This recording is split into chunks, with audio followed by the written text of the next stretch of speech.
चढ़ गइल हो सैया छठ के परब जी।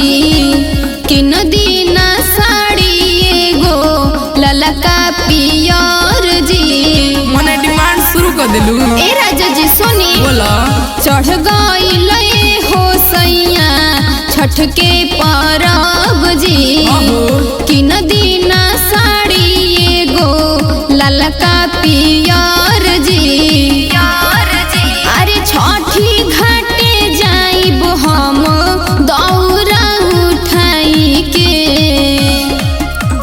जीवन में खुशियाँ पैबू छठी माई के पाई के।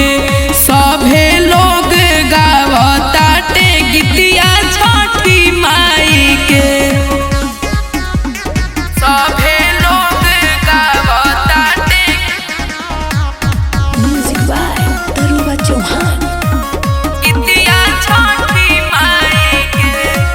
छठी माई के घाटावा पर मेलवा हो लागल बा। देखो ना लाखों लोग घाटवा पर जागल बा। इहे त भक्ति बहो। लोगवा करेले बरत माई से आस लगाई के। मनवा में उमंग लेके आवेले तुआरी माई के। अरे केरावा के पात पर ठेकुआ सजाई के। जय हो जीवन में खुशियाँ पैबू छठी माई के पाई के। सभे लोग गावताटे गीतिया छठी माई के। सभे लोग गावताटे म्यूजिक बाय तरुवा चौहान। गीतिया छठी माई के।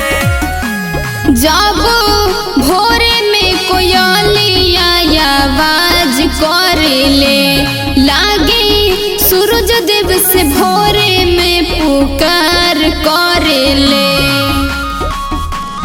दर्शन देखाई सूरज देव रउआ रथवा पे आई के। सातों सुनहरा घोड़ावन के संग में लाई के। अरे जल बीचे खड़ा बानी और घ दिखाई के। टेंशन मत लो। जीवन में खुशियाँ पैबू छठी माई के पाई के।